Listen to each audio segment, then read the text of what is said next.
Hi everyone and welcome to Clocking In. My name's Lathan MB and on this episode we have a videographer, content creator and designer. It's Paul Williams, aka SilverJunkiePaul. Hi there Paul, how you doing? I'm very well, thank you. How are you? I'm really well, thanks. It's great to see you. You're looking really well. Thank you. So let's get right into it. Let's get down to the nitty-gritty. Let's go right back to the beginning. When was SilverJunkiePaul created? So, weirdly, I matched with somebody on Tinder, and Okay. we got talking for a while, and we became good friends. We're still friends to this day, actually. Mm. And he was on this app called TikTok. I was like, "What is TikTok? What's TikTok?" And this was around about the time that lockdown was just about to happen. And he was trying to get me to join the app. He was saying, get on TikTok, because I'm a retired dancer and I sing, and obviously it's a very kind of ent-based app. I was like, no, I'm on enough social media. I do not want to get on any more social media. I'm on Instagram, I'm on Facebook. That's enough. Anyway, I was bored in the first couple of weeks of lockdown. I was like, I'm going to check this TikTok out. So I downloaded it and I was like, this app is nuts. It's completely nuts. And I was like, these people, there was loads of great dancers, loads of great singers, but then there was all these thirst traps and people doing lip sync videos and people, voiceovers. And I was like, wow, this is a really interesting app. So I thought, I'm going to create a profile. So I created a profile, and initially I just called myself Paul Williams on the app. That was what I was originally called. And at the time when I first got the app, it was a case of you needed 5,000 followers to be able to go live. You needed 10,000 followers to duel live with people. I didn't really understand what the goal was, and then I was seeing these other accounts and they had like tens of thousands of followers or hundreds of thousands of followers, and their videos were like viral videos. And I was just mesmerized by it. I just thought the whole thing was incredible. So I did a couple of videos. Really, well, they're not even on my app. They're not even on my account anymore. I got rid of them. I think I did a lip sync video to something from the Bridesmaids, the film. Yeah. When she's on the plane.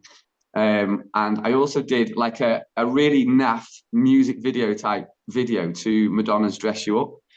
One of my favourite songs, actually. Yeah, lovely. One of my favourites. And neither did anything, and I was just like, oh.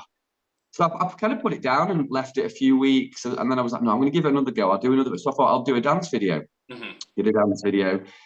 Didn't really get anywhere. And at this point, I probably had like 200, 300 followers, and I was so desperate. I wanted to, because I'd seen people going live, and I was really wanted to see what that experience was like, and how I would be on it.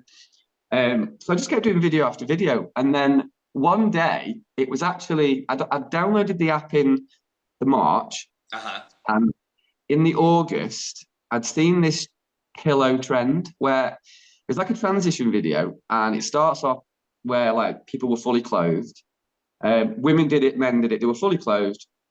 And then dancing to Beyonce's Single Ladies, basic steps. But then there was a transition, and it would transition from being fully clothed, doing this little bit of choreo, to wearing just a pillow tied around your waist. Oh, I remember that. With a belt, yeah. And I was like, nah, I can't get my legs out and my arms out and everything on a TikTok video. I'll get banned. But I thought, you know what? No, screw it. I'm going to do it. So I did it in my living room. And bearing in mind, my living room, it took me about 10 takes to do because I live on a main road and I've got two big sash windows. And every time I tried to do it, somebody walked past and there's me in just a pillow. So I re-recorded. Anyway, finished the video, uploaded it, didn't think really much of it. And then I literally went in the kitchen to make a coffee. And then I was running a bath. So this took about half an hour. Yeah. When I came back to my phone was going crazy. Like notifications, it was all these likes, all these follows.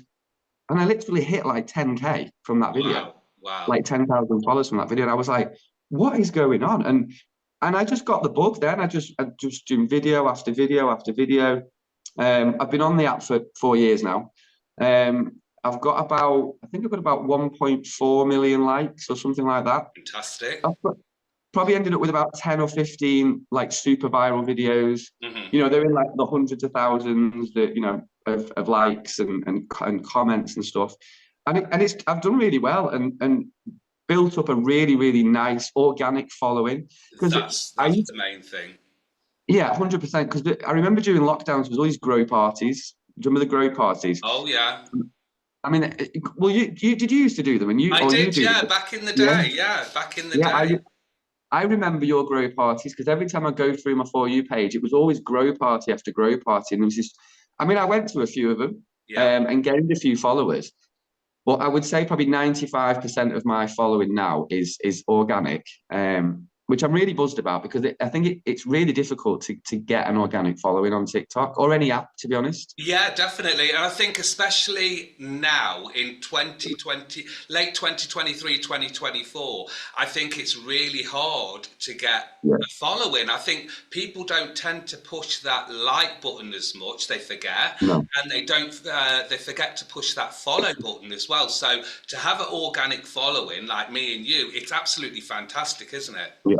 It's amazing. I think we got on it at the right time. I think 2020 was a really good time to join TikTok because it was pretty much everyone's day during the lockdowns. You know, Yeah, yeah. the amount of new users that downloaded it was in the millions, hundreds of Absolutely. millions. Yeah. You know, and then so we did join at the right time. And you are right. Now it is more. I've noticed a difference in trying to get a viral video now is, I would say, 2 or 3 times harder than it was Absolutely. back then. I've been lucky. I've had a couple of viral videos. Yeah. I had a viral dance video last September, Fantastic.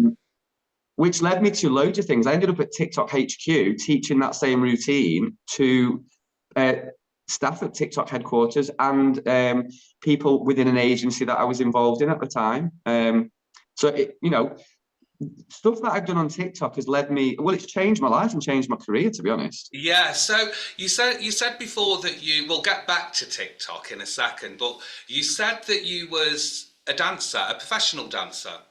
Yeah, I was a commercial dancer Hmm. from, I started dancing professionally when I was 15, 16. Yeah.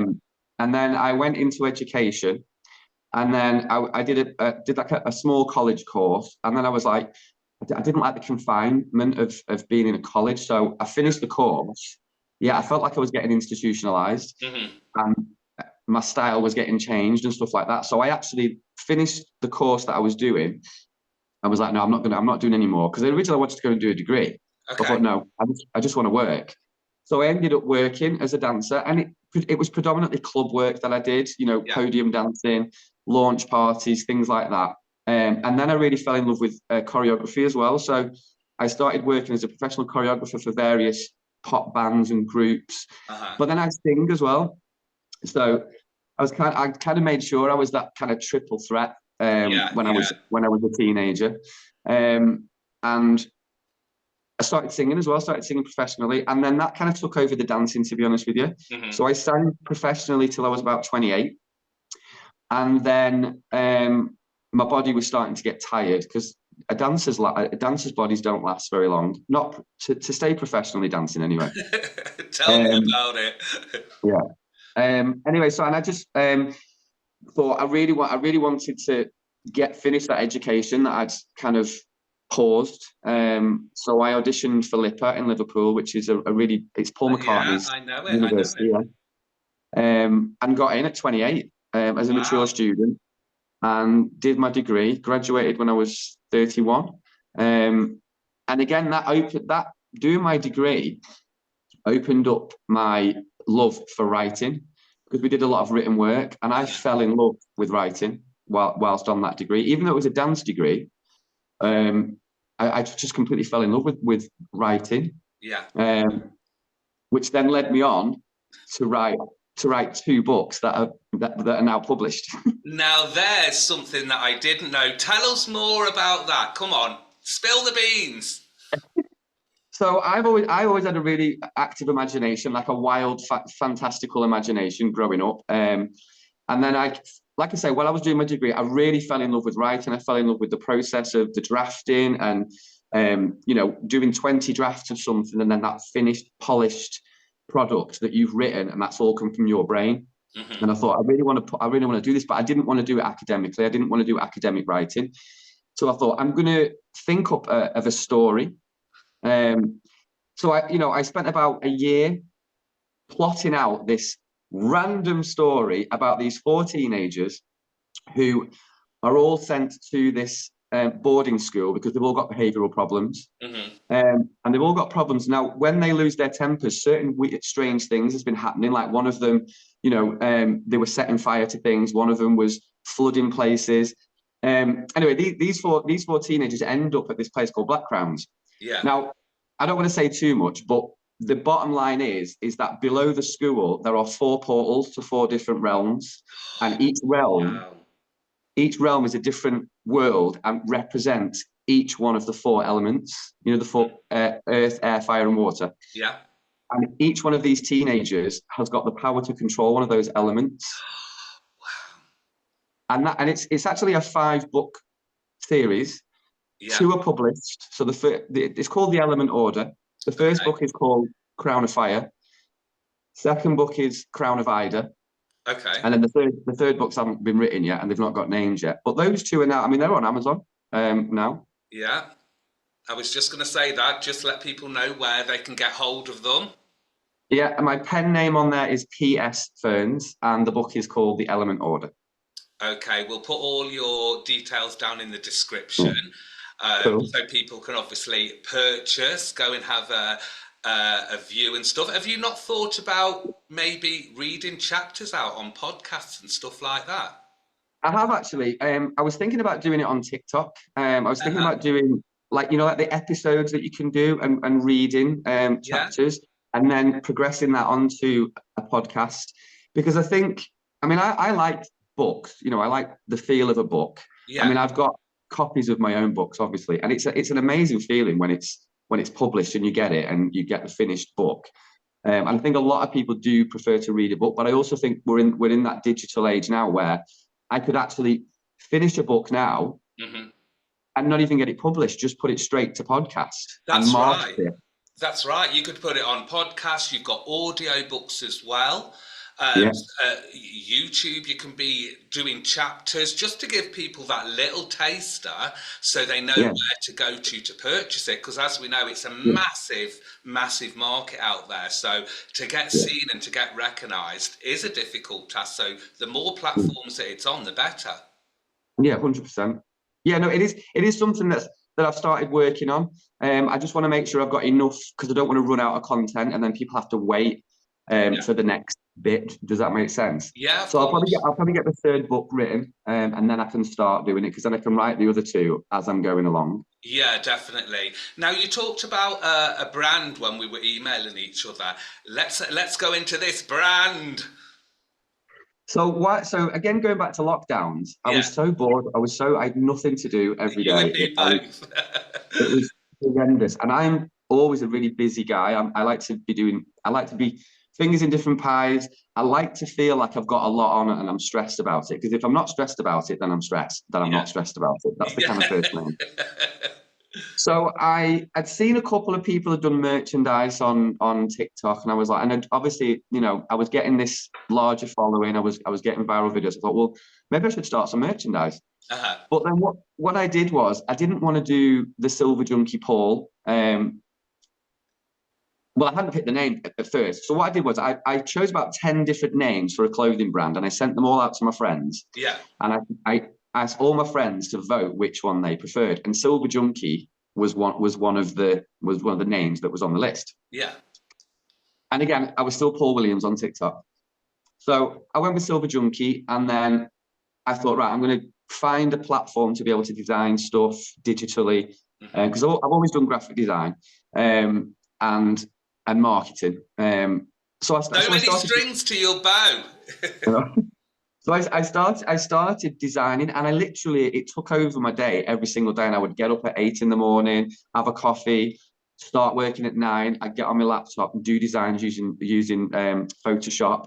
And then I thought, I want to take this a little bit further. I don't want it to be about me. I want it to be an actual brand. Yeah. So I didn't want to call it SilverJunkiePaul. So it remained as Silver Junkie. And then I went to shop it. I turned it into an e-commerce business through Shopify. Yeah.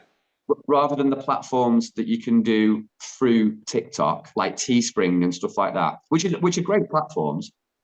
But I then wanted to introduce like homeware and sportswear and, you know, loads of different things. And I literally spent probably about 9 months with that e-commerce business, Silver Junkie, and I changed my name on TikTok to SilverJunkiePaul. Yeah.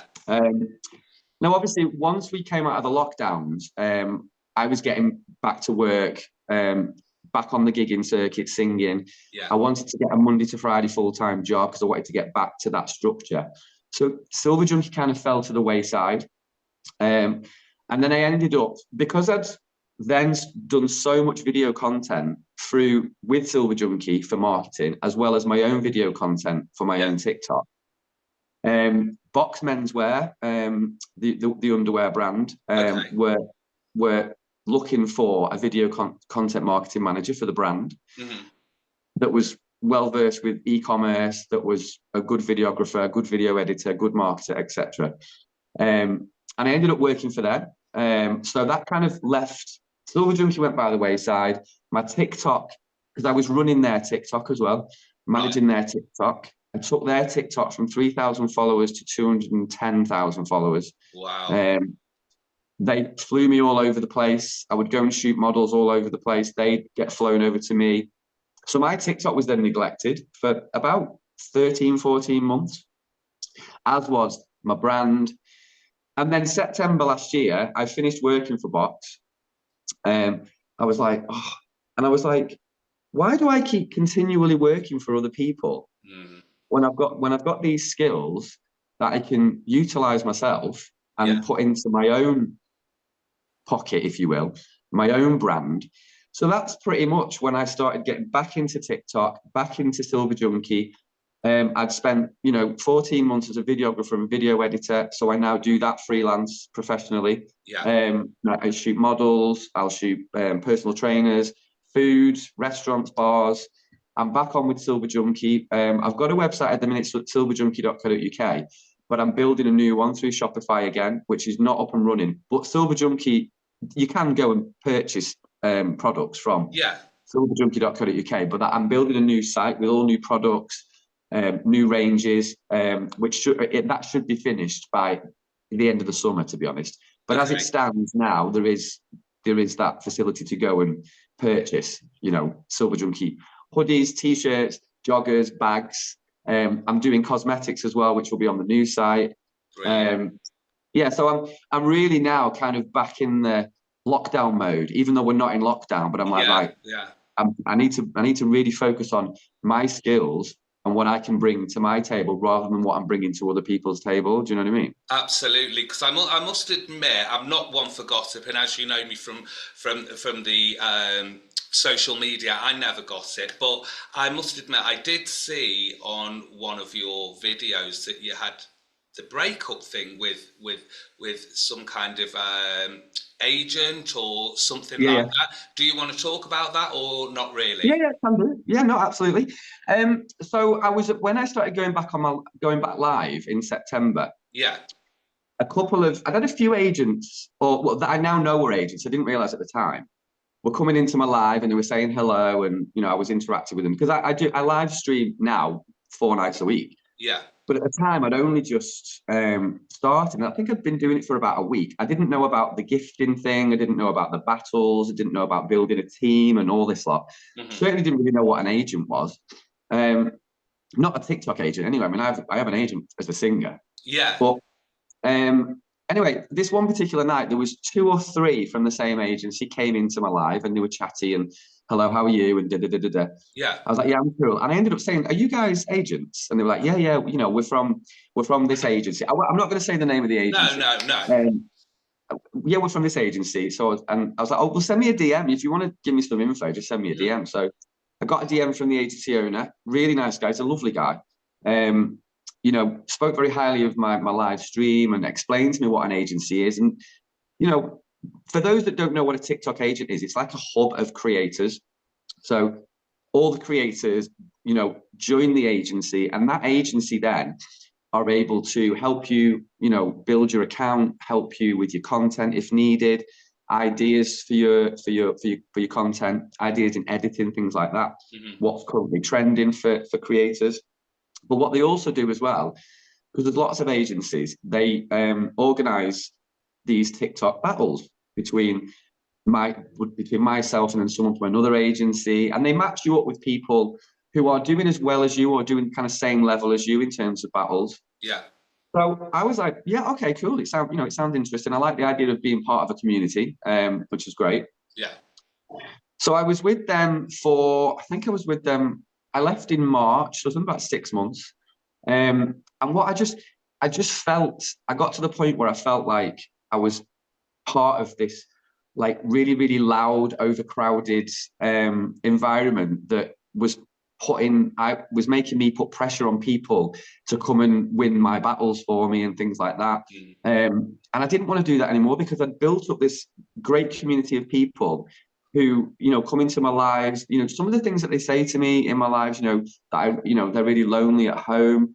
Their partners don't speak to them, and I take some of that away, that feeling of loneliness and isolation from their lives. Yeah. And I was more interested in that than doing these arranged battles and getting everyone to throw gifts in me battles and pressuring people. Come on, we've got to win, we've got to win, we've got to win. Yeah. I was like, no. Plus, as well, I found myself turning into. It was almost like it was like ruling my life. I've got a battle tonight. I've got a battle Wednesday. I've got a battle Friday. I've got a battle Sunday. I've got to do reset battle. I've got to do this tournament. I was finding myself being stuck indoors a lot. Yeah. Just doing promo videos for battles, and it just became all too much. And I just decided I wanted to get out of it, and I feel so much better. I don't really do arranged battles. I will do battles if people request me, or sometimes my people will say, "Paul, do a battle. We want to do this. Paul, do a battle. We want to do this." So I'm like, "Yeah, cool, let's do it." But yeah, no hard feelings with the agencies, because there's a lot of people in agencies. I will say a lot of people are now leaving their agencies, because I think for the same reasons, possibly for the same reasons. I know a lot of my friends have left the agency because of those reasons. I must admit, I was with an agency for a very, very short time, for maybe 2-3 months. And like you said, that constant, you've got to battle, you've got to do this, you've got to do this. And I found, to be honest, they weren't telling me anything that I don't know about live streaming, about editing, about content creation. I was thinking, well, why am I with you? Because I know all that anyway. Not that I'm a know-it-all, because I'm not. We're all learning something at some point. But I was like, why are you telling me? I know this. I've been on here long enough, even though obviously, as we know, TikTok has evolved so much, hasn't it? And not just TikTok, every platform, they've evolved. The editing, you can do on TikTok now is amazing. Before, there was no editing. I remember spending the whole day trying to make a transition video, because there was no editing. That was way back when, And it was so frustrating, and now, I mean, obviously TikTok and CapCut are, well, I think TikTok own CapCut now. They do, apparently, apparently. Yeah, and it's literally the same as editing in CapCut as editing in the TikTok. And you're right with what you say. Is it's interesting that you say what you've just said, because I will try and be as polite as possible, because I don't have any hard feelings. Yeah. But again, like what you just said, there was that case of, hang on a minute, I work as a videographer and a video editor professionally. I've just finished working for one of the biggest underwear brands on the planet, and so you can't tell me, you can't really give me. I think they've got some good, interesting advice and tips for people that are not videographers or video editors or content creators. They've got great tips, but it does get to that point where it's like, well, you can't teach me anything that I don't already know. I think probably I would say I don't want to say too much out of turn, but I would say the only benefit that I got from the agency was making a lot of friends I was introduced to some really good friends, and which I've retained those friendships outside of TikTok. I mean, I'm going to one of my friends that I've met through the agency. I'm going to his wedding on the 15th of June. Wow. Him and his wife, his fiance, have invited me to their wedding. So I've formed some great friendships. What also happened from one of my battles, actually, they started introducing these international battles, and they made a big thing about it. And it is a big thing. Yeah. And I battled a guy called Sasha Kruger from Germany. Okay. It was a great battle. He's a lovely guy. We retained a friendship afterwards. We're still friends. Now, one of his friends, another German lady, she's the marketing manager for a clothing brand in Berlin called Cocaine Cowboys. You might have to beat that out. I've heard of that. Yeah, well, they've invited me over to Berlin. The CEO saw my videography work and my editing work, and they've invited me over to Berlin for a few days to shoot some of their models, to meet the CEO, to meet the brand people in the brand. They sent me a package of clothing over for my birthday, hats and T-shirts, and that was through a battle that was arranged through the agent. So, but at the same time, I'm a great networker. You know, I'll see a networking opportunity and think that, you know, and I think if you're with an agent on TikTok and you know what you're doing, use that facility to get yourself out there and network, and don't just it's not just a case of I've got a battle with this person. Well, no, you've got a battle with someone that you've never met before. You don't know who they are, what they do, you don't know how you can benefit them, how they can benefit for you. And a lot of people don't do that. I do. Me too. But I think that's with us both, because we're both from entertainment backgrounds. You know, we were both professional dancers, singers, this, that, and the other. So I think it's in our DNA, in our nature, to chat and make new content. 100%. Yeah, 100%. Because, and you know, as a freelance dancer or a freelance singer, you never know where your next job's coming from. Absolutely. So whatever job you've done, I mean, I've done contract after contract after contract, and every contract I've gotten from the contract before. Yeah, me too, yeah. So it's either somebody has seen me perform in that contract, or I've made friends with someone that is involved in a project after that. And that's how I've worked all my life. And TikTok is a very, very good place for that as well. As a networking platform, as a self-marketing tool, it's really good. As long as you hit in the right spots with what you're good at. It's a great place. It's opened up amazing opportunities for me, TikTok. I would never have worked for Box Menswear if I'd not joined TikTok. I wouldn't be going to Berlin if it wasn't for TikTok. Do you know what I mean? It's it's a great platform.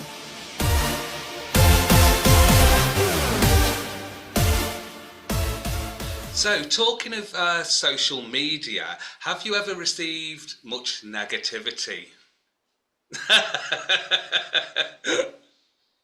Such a great question. Yes. Do you know, actually, I mean, I'm laughing and I'm dropping my head. I have received some horrific things through mainly TikTok. I've not, other platforms, Facebook, Instagram, not really. TikTok, I have received some quite awful stuff has been said to me, and it's usually in relation to a video that I've put up. These are DMs, and I'll cover DMs briefly. Okay. So, the worst. I mean, I laugh about it now. At the time, I wasn't upset. I was furious. But I'd put a video up about coming out. But the age that I came out, and just it was a very kind of one of those hot. I don't do them very often, but it was one of those videos where you just you wear your heart on your sleeve and say this happened and this happened and then this happened. And I received a DM from somebody, and it was so horrendous. And it was, things like, no wonder your dad's left you, who would want a gay guy as a son? No wonder your mum turned to alcohol, having you as a son. And it was like, I mean, my mum was an alcoholic. And that's what took her in the end. Yeah. My dad left us, quite textbook, family stuff. But I just thought, this person has actually just sat there at home and thought, I have got nothing else better to do in my life but just randomly attack somebody in their DMs. Yeah. I don't get a lot of that, which I'm very lucky. I wish I got more, and I wish I got more of other people's, because I am very, very thick-skinned and very able to laugh something off. I know that there are people that don't have that, and are not equipped to deal with that kind of negativity. And I really feel for those people. And sometimes I do wish that they would be left alone and it would be put onto me, because it is literally water off a duck's back with me. I just don't care. It just doesn't affect me at all. I get some really weird stuff on TikTok. Now I get I'm laughing because I know the feeling. I mean, I will get DMs from predominantly women, middle-aged women, and they will send me. I'm not going to repeat some of the things that they said, and that was more of a shock to me than people writing negative stuff. The attention that I get from women, which is amazing, you know, and I'm very flattered. And I'm honoured, actually, because I'm just a normal guy that just happens to have a lot of following on TikTok and does a lot of things. I've just utilised skills here and there. I don't see myself as anything above anybody else at all. So when I get these messages, and, you know, some of these people, they will say things to me like, you know... Don't start me giggling, because once I start giggling, that's it. I'm off on one. I remember I got one message. I'd been on a live stream, and I come off my live stream, and one of the women that was in my live, she no longer comes to my live anymore, because I had to block her eventually. She messaged me straight after the live and said, whilst my husband was downstairs drinking and watching the TV, I was upstairs in my bedroom, naked, watching your live stream. And I won't tell you what she told me that she'd I can imagine. And I was like, what?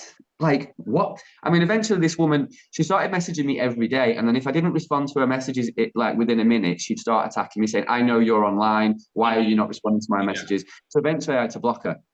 That's one instance. I don't get a lot of negative comments on my videos, but I tend to respond. I like doing response videos, and I'm really sarcastic and dry. I think it's the best way to approach it.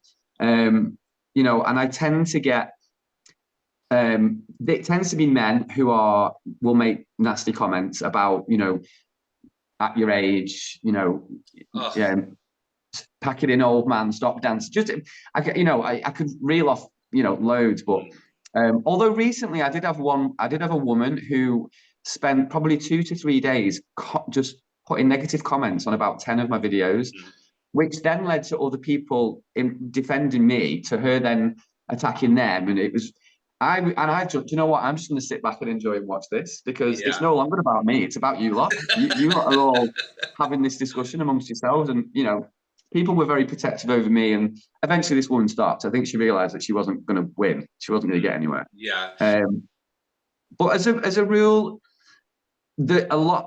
more people get a lot worse on social media than I do. And do you know what? I actually think that people who put the negativity on social media, they deliberately target people that they can see are either vulnerable or will be affected, or that they can, you know, I'm not saying the trolls are a good thing, but they're very clever, because they can see when somebody is going to react really badly to their comments. And I think when they look at me, it's like, I'm not even going to bother trying to troll him, because I just know it's going to be a waste of time. He's not going to be bothered.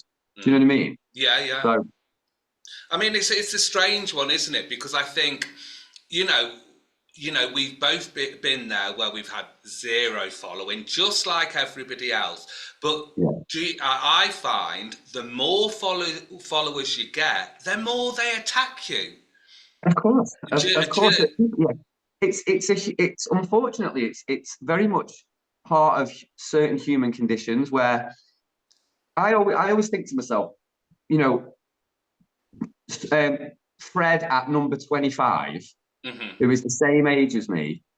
There's no Fred at number 25, by the way.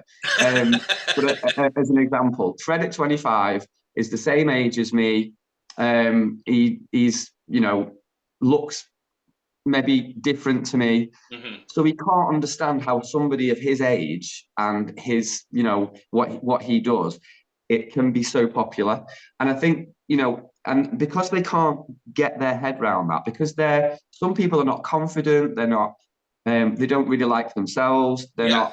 their morale isn't great. So they can't understand why somebody else has a lot of confidence or has great morale or is multi-skilled or uses their skills or achieves things.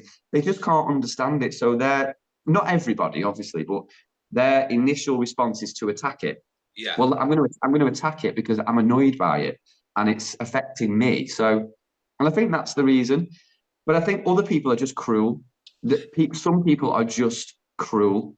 Yeah, I think you're absolutely right, because I think there's one thing that's taught me being on social media. I never realised, because I'm from a really close-knit family, I didn't actually realise how cruel people could be with, one person comments a nasty comment. It's almost like the rest of the people copy and paste it and put it in. Yeah, that indicator, that person who's indicated it has given everyone permission to then go, okay, I'm going to join in on this fun. And there is a dark side to TikTok. It's drama talk, isn't it? I know there's a hashtag drama talk. And I mean, I've very much stayed away from drama. Yeah. And I will say this though, I have recently been involved in a couple of drama instances. Didn't last very long, and it wasn't like TikTok spread. And that's the first time. How can I word this? The only time I've experienced drama or been involved in drama is when I was in an agency. Well, there you go. But there's so many people out there on social media, not just TikTok, all over social medias, who are making a lot of money through drama. Oh, yeah, and and I've heard people say, why don't you create this drama? Why don't you do this drama? Why don't you create this? And I'm like, why would I do that? Because I will just end up destroying my account, my reputation, my friendships, the circle of people, the support I've got. People, like I once put a video up. I can't stake claim for this quote. I put on my video as well that it wasn't my quote. Yeah. But it's something along the lines of, you don't attract the people you want, you attract the people that you are. And the people that I've got as friends and support on TikTok are involved in no drama. Yeah. I'm not involved in drama.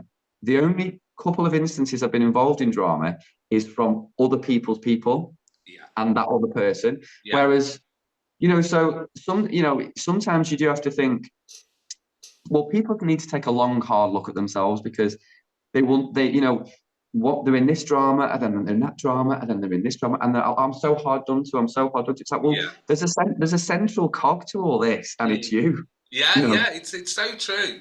It's so true. I do my best to stay away from the drama, unless, I suppose, it's not happened. I mean, I know comments are just comments, so it's like you said, you brush them off. It's like, so whatever. Unless it was a personal attack against me or my family, then they'd see a very different side to the smiley, happy-go-lucky Lathan. Do you know what I mean? Yeah, I mean, I've had instances. I've never done it on TikTok or in a video, but I've done it on the phone, where I've had a couple of blazing rows with a couple of people, but I've never put it on TikTok, because at the end of the day, it's going to damage me. It's going to get me booted off, or it's going to get me a ban, or but I have had a couple of instances, and we're taking this to the phone. We're taking this to the phone, and I'm going to call you right now. I think that's the best call, because, after you've built this amazing account up, the last thing you want to do is get it taken down. No, and the thing is, it affects your people as well. Those friendships and connections that I've made on TikTok, in these couple of instances that I've been involved in, they were really upset by it, and ringing me and messaging me and asking if I'm okay and worried about me, and I meet up with some of these people. I mean, I've got a lot of people from different countries, but if they're from the UK or local, then I'll go for a coffee with them, or and I'm actually going to Spain next week with one of the women who has been coming to my live for the past 7 or 8 months. I've been for wow. coffee with her a few times. Yeah, we're off to Benidorm for a week next Oh, week. do you know, the last time you was in Benidorm, I just missed you because I've got an apartment in Benidorm, Oh, right, have you? very close where you filmed a video walking down. I can't remember what the video was. Was I I shirtless? I live literally just up literally 4 minutes walk. And No I'm way. thinking, oh no, but I had to come home for a funeral, unfortunately. That's why I weren't there for the Pride. And I was thinking, oh no, if I was back in my other home, Yeah. I'd have bumped into you. So do you let that apartment out? I go to Benidorm 4 or 5 times a year. No, I don't let it out, no. You But should I do. live, do you know where Mercadona is? Yes, yes, yeah. I just live up from there, not far from there. So No it's way. literally where you were filming a video, walking down the street, and I was thinking, God, I'd have bumped into you if I was Yeah. there. But You'll oh have to. well. You'll have. So do you live there permanently or? No, I spend 6 months of the year in the UK and 6 months over there. You'll have to let me know when you're next there because we'll meet up. Yeah, Absolutely, definitely. I'm 100%. supposed to be there. I'm supposed to be there around the end of May time. Okay, cool, cool. So, I'm there next week for a week, and then the next time I go will be probably for Pride. oh, okay. So I'll probably see you at Pride then. But do you know what? You only live down the road from me, literally. Because What now? if you're based in Liverpool, Yeah, yeah. literally 45 minutes on the train. That's all. Oh, okay, perfect, brilliant. So we'll Lovely. have to arrange a coffee or something. But Yeah, before we definitely. get carried away with gossiping and everything, I know we've got lots to say and there's so much that we could actually cover. Let's go to some questions from my broadcast channel. Now, I will need my glasses for this. Okay, let's see what we've not covered. Do you have a skincare routine? What's your skincare routine? I don't actually have a big skincare routine. I used to be obsessed with, well, I used to use a lot of Clinique, which was then destroying my skin. Then Yeah, I moved to Aveda. This is like 20 years ago. Then I moved to Aveda. And then I was told I can't remember, I was told by a skin specialist or my doctor, literally said, if you're going to use a facial scrub, use it once a week. yeah, that's right. Because you're a man, when you have a shave, it's a good exfoliant. I mean, I tend to have a beard a lot of the time, not a full beard, but what you see now is pretty much what I have a lot of the time. But every couple of weeks, I completely shave it all off down to a little strap line because that's a great way for my skin to air. It's a nice little exfoliant. But as a rule, I use cocoa butter a Yeah, lot. yeah, That's cool. it. Okay, then on to the next one. Let me see. If you won the lottery, what would you do? I would move to Benidorm. Good, good. Okay, anything else you do with that? Loads of money? Um, oh, do you know what? I'd spend it. I'd spend it on my brand. I'd build my Yeah, brand more. I'd end up in China at some, product warehouse, going through uh-huh. samples and staying at the Hilton and buying loads of products and building the brand. And I say I'd move to Benidorm. I probably wouldn't. What I would do is I'd just travel all over and stay in different hotels and or villas or apartments, and I'd probably spend a couple of years doing that, seeing the Yeah, world yeah, and doing live streams from different countries and, yeah. yeah, I'd do that. Okay, and where do you see yourself in 5 to 10 years? Old. Older. Yeah, yeah. Where do I see myself in 5 years? I do see myself living in a different country. Yeah, I see myself solely working online, whether it's with content creating, video editing, or with my brand. Yeah, I do see myself not. I do see myself not living in the UK anymore. yeah, I'm not a fan of this country anymore. yeah. That's my eventual plan. Let's see. If you weren't doing this job now, what would you be doing? Ooh. I know. Do And you that know was what? from that was from somebody called Jaden. So if I wasn't doing this job, if I was to do something like a grown-ups job, I call it, I would either have been an architect or an interior designer, because I do love interior design and architecture. So one of those, or both. Yeah, cool. Okay, and what's your favourite kind of video to make that's from Scarlett? I love making transition videos. I do like Me making too. really slick, transition videos with props. I mean, there's a few videos on my TikTok that I've some really cool transition videos that I've done. They take a long time. Sometimes they take 2 hours. But yeah, transition videos. Yeah. Good. Okay, and just remind people of where they can get your merch, your books, and everything else, just very quickly. So merchandise, the brand is www.silverjunkie.co.uk. Junkie spelt with an IE. That's where you'll find the brand, the clothing, and some homeware stuff. In terms of the books that I've written, they're on Amazon. So if you go to Amazon and search The Element Order by P.S. Ferns, which is my pen name, you'll find them on there. Or if you just do a Google, you'll get links to various platforms that you can buy them from. They're available on ebook as well. You can download them as well. Okay, you're also on TikTok and Instagram. Do you have a Yeah. YouTube account?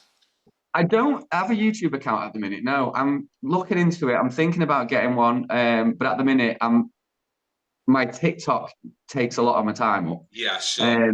But yeah, TikTok is Silver Junkie. Instagram is Silver Junkie. Yeah, same name. They Silver Junkie will be Paul. down. Silver Junkie Paul. Yeah, they will be down in the description anyway. So, Paul, it's been absolute pleasure speaking to you, finding out what you're up to, what you've done. And just one very quick question from me. Do you remember your first performance? My first performance was on BBC Two. Yeah. On a program called Dance Energy. I don't know if you remember that. Yeah. That was hosted by a guy called Normski, and Two Unlimited, the dance techno band from the 90s. I remember those. I was a backing dancer for them to the song No Limits. Yeah. Wow. That was my first performance. And when's your next one?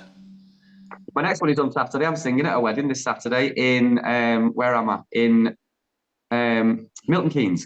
Milton Keynes, fantastic. All right then, Paul, thank you so much for your time. I know you're busy. You're welcome. And thank you so much, and we'll speak soon. Yeah, thank you so much. Thank you very much. All right then, thank you. Bye. Bye.